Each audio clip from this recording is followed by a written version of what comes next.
राज्यातील सर्वसामान्यांनी केलेल्या अनधिकृत बांधकामांना दिलासा मिळाला आहे। कारण महाराष्ट्र प्रादेशिक नियोजन आणि नगररचना सुधारणा विधेयकाला विधान परिषदेतही मंजुरी मिळाली।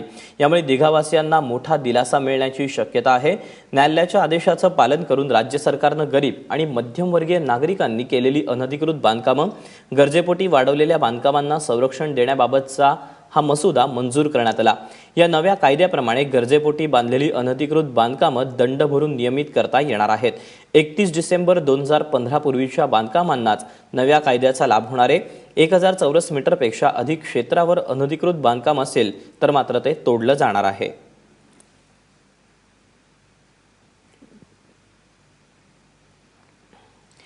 दरम्यान दिघ्यातील अनधिकृत बांधकामांविरोधात याचिका दाखल करणाऱ्या राजीव मिश्रा यांनी काय प्रतिक्रिया दिली, जाणून घेऊयात।